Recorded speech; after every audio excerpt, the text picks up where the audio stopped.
राहुल की सजा से क्या हो गया है बसपा का रास्ता साफ? 2024 में क्या बनेगी बहन मायावती देश की प्रधानमंत्री? जी हाँ दोस्तों, मैं हूं इंजीनियर स्नेहा और आप देख रहे हैं नेशनल चौपाल। बता दें कि राहुल गांधी इनकी वायनाड लोकसभा क्षेत्र से उनकी सदस्यता रद्द हो चुकी है और उसके बाद अब वो आने वाले 6 साल चुनाव नहीं लड़ पाएंगे। बता दें कि 2031 तक वो चुनावी मैदान से बाहर रहेंगे। अब क्या यह जो मामला है, यह जो घटना है, ये बहुजन समाज पार्टी के लिए आपदा में अवसर हो सकती है? क्या हो सकते हैं इसके मायने? क्या बहुजन समाज पार्टी इसका फायदा उठा सकती है? कितना फायदा बहुजन समाज के लोगों को होगा, कितना फायदा बहुजन समाज पार्टी को होगा? इन तमाम मामलों को लेकर आज हम बातचीत करेंगे। देश की राजनीति को अगर हम देखें तो जब हमने देखा कि विपक्ष के नाम पर जो अपने आप को विपक्ष मानते हैं, उन विपक्षी दलों के नेताओं का जो रवैया रहा, जो रिएक्शन, जो प्रतिक्रिया आई राहुल गांधी को लेकर, वो प्रतिक्रिया भी देखने के लायक है। क्योंकि किसी भी विपक्ष के नेता ने, किसी भी विपक्ष दल के नेता ने राहुल गांधी का पर्सनली समर्थन नहीं किया है। चाहे फिर वो अरविंद केजरीवाल हो, चाहे फिर वो नीतीश कुमार हो, चाहे फिर वो ममता बनर्जी हो, या फिर अखिलेश यादव ही क्यों ना हो, जिनके साथ उनका इसके पहले गठबंधन रहा था। और उसके बाद बहुजन समाज पार्टी की रही बात, तो बहुजन समाज पार्टी की राष्ट्रीय अध्यक्ष बहन मायावती जी, इनका ट्वीट अभी तक आया नहीं था, लेकिन आज सुबह ही उनका ट्वीट आया और उस ट्वीट को देखकर यह समझ आया कि बहुजन समाज पार्टी का भी जो रवैया है, या फिर बहुजन समाज पार्टी की जो प्रतिक्रिया है राहुल गांधी के इस सदस्यता रद्द होने को लेकर, वो प्रतिक्रिया भी जो है सभी के सामने अब जाहिर हो चुकी है।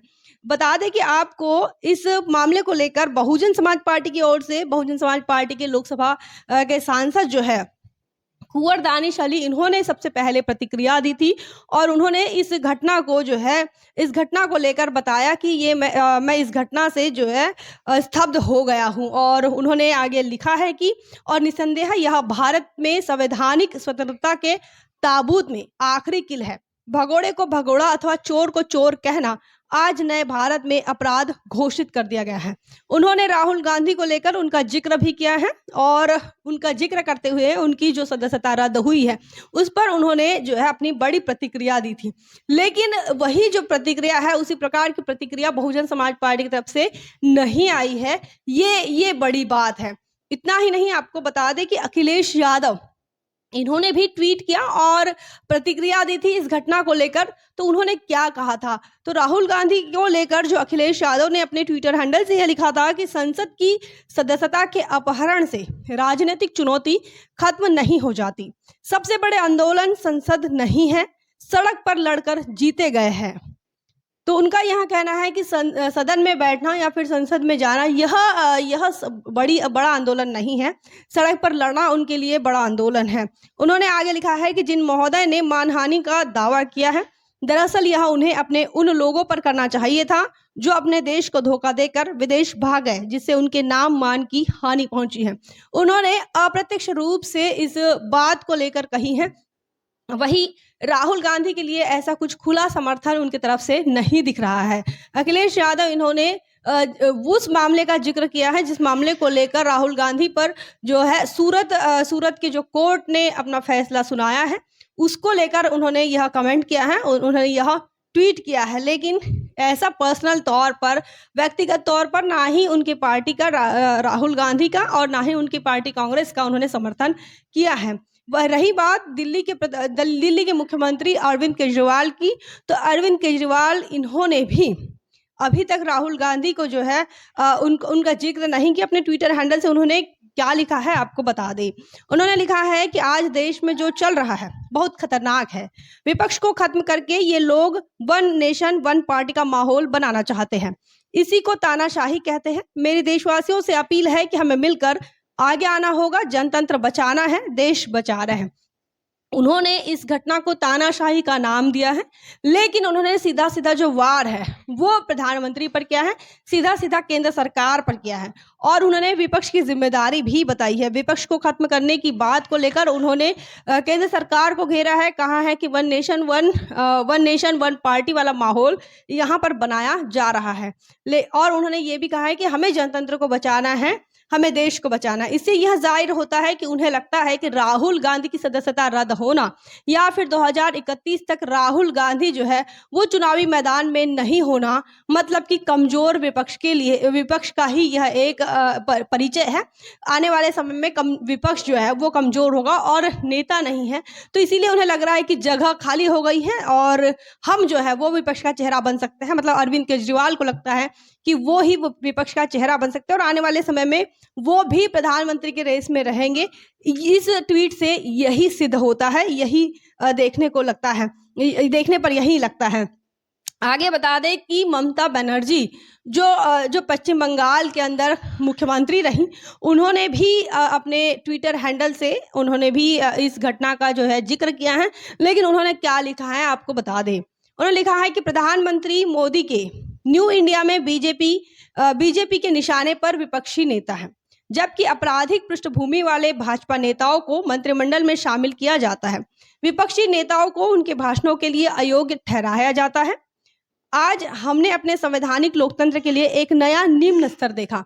उन्होंने इस घटना को लोकतंत्र का संवैधानिक लोकतंत्र के लिए निम्न स्तर कहा है। उन्होंने कहा है कि विपक्ष के नेताओं को टारगेट किया जा रहा है और जो सरकार है वो विपक्ष के नेताओं को टारगेट कर रही है, बल्कि दूसरी तरफ उनका यह कहना है कि दूसरी तरफ बीजेपी के अंदर कई ऐसे लोग हैं जो अभी भी आपराधिक पृष्ठभूमि रखते हैं, जो क्रिमिनल बैकग्राउंड से आते हैं, लेकिन उनके लिए इस प्रकार का रवैया नहीं होता। तो अब इस देश के अंदर तमाम जो विपक्षी बड़े बड़े जो नेता है अपने आप को अब प्रधानमंत्री मोदी के जो है कंपेयर में देख रहे हैं। अब बहुजन समाज पार्टी की अगर हम बात करें तो बहुजन समाज पार्टी की राष्ट्रीय अध्यक्ष बहन मायावती जी का ट्वीट जो है वो कल तक नहीं आया था। सारी सूझबूझ और सारी जानकारी लेने के बाद, सारे पहलू को जांच करने के बाद बहुजन समाज पार्टी की राष्ट्रीय अध्यक्ष बहन मायावती जी का आज सुबह जो है उनका बयान सामने आया। उन्होंने अपने ट्विटर हैंडल से वो बयान दिया है। उनका यहाँ कहना है कि लोकतंत्र को कमजोर करने का जो काम है वो इसके पहले कांग्रेस ने किया था और आज जो बीजेपी कर रही है वो कुछ नया नहीं कर रही है। मतलब उन्होंने बीजेपी और कांग्रेस दोनों को निशाने पर रखा है। उन्होंने बिल्कुल भी किसी भी तरह का कांग्रेस के लिए जो है सॉफ्ट कॉर्नर नहीं दिया है, भले ही इसमें राहुल गांधी इनकी सदस्यता ही रद्द क्यों ना हो जाए और ना भले ही उसके बाद उनको सजा मिले या ना मिले। लेकिन बहुजन समाज पार्टी के राष्ट्रीय अध्यक्ष इनके तरफ से उनका यह कहना है कि इतिहास के तमाम पहलुओं को अगर देखा जाए तो जो कांग्रेस का इतिहास रहा है, कांग्रेस ने जिस प्रकार से काम किया, जिस प्रकार से विपक्ष को कमजोर किया, लोकतंत्र को कमजोर किया, लोकतांत्रिक मूल्यों को कमजोर किया, उसी प्रकार से बीजेपी भी कर रही हैं। और सीधा सीधा उन्होंने कांग्रेस बीजेपी, जिस प्रकार से मानवर कांशीराम साहब कहते थे कि बीजेपी और कांग्रेस जो है वो दोनों एक ही सिक्के के पहलू हैं, और उनका यह भी कहना था कि एक नागनाथ है, एक सांपनाथ है, दोनों खतरनाक है। और बिल्कुल इसी तरह का जो प्रतिबिंब है वो बहुजन समाज पार्टी की राष्ट्रीय अध्यक्ष बहन मायावती जी इनके ट्विटर हैंडल से जो देखने को आज सुबह मिली है।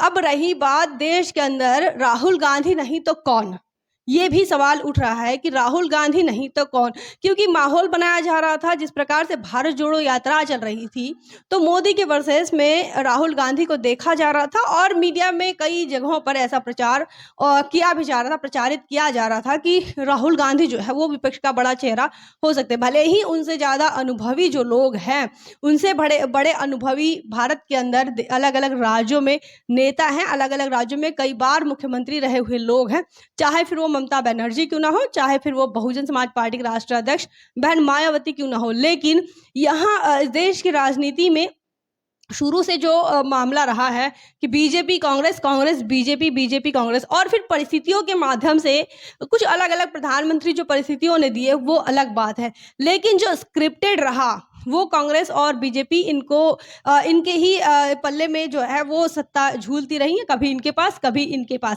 लेकिन आज की तारीख में जैसे ही राहुल गांधी जो है वो राजनीति से दूर होते हुए नजर आए, तो ये बहुजन समाज पार्टी के लिए एक बड़ा कह सकते बड़ा अवसर हो सकता है, बड़ा मौका हो सकता है, क्योंकि अब मैदान खाली है। क्योंकि अगर देखा जाए तो जिन जिन बहुजन समाज पार्टी के अलावा जिन नेताओं की अगर हम बात करें, चाहे फिर वो अखिलेश यादव, तो अखिलेश यादव जो है वो अभी अभी राजनीति में शामिल हुए, उतना अनुभव उनका नहीं है। तो वो जो है वो इस रेस से पहले ही आउट है। वही अगर देखा जाए अरविंद केजरीवाल की बात, उनको लगता होगा कि वो विपक्ष का बड़ा चेहरा हो सकते हैं या प्रधानमंत्री बन सकते हैं, लेकिन जिस प्रकार से दिल्ली के अंदर वो हिंदू राष्ट्र की बात कहते हैं, जिस प्रकार से हिंदुत्व की बात करते हैं, तो इसमें जो है बीजेपी में और आम आदमी पार्टी में कहो या फिर अरविंद केजरीवाल के स्ट्रेटजी में कुछ ज़्यादा फर्क नज़र नहीं आता। आम आदमी पार्टी हो या फिर बीजेपी हो, दोनों एक ही तरीके से और एक ही पिच पर काम करते हैं, एक ही पिच पर खेल रहे हैं राजनीति खेल। वहीं अगर हम बात करें नीतीश कुमार की या फिर अभी बिहार की राजनीति में तेजस्वी यादव है, तो तेजस्वी यादव भी फिलहाल जो है उनका राजनीतिक अनुभव कम है। अगर नीतीश कुमार की बात करें तो नीतीश कुमार भी इस रेस में है प्रधानमंत्री के, लेकिन वो उनका ऐसा कोई बिहार के बाहर कोई बड़ा उनका आंदोलन नहीं दिखता, संगठन नहीं दिखता है बिहार के बाहर उनके पार्टी का, या फिर उनका ऐसा कोई रचनात्मक काम नहीं दिखा है। तो बिहार के बाहर जब उनकी लोकप्रियता नहीं है, तो सवाल ही नहीं उठता कि वो किस प्रकार से देश को रिप्रेजेंट करेंगे।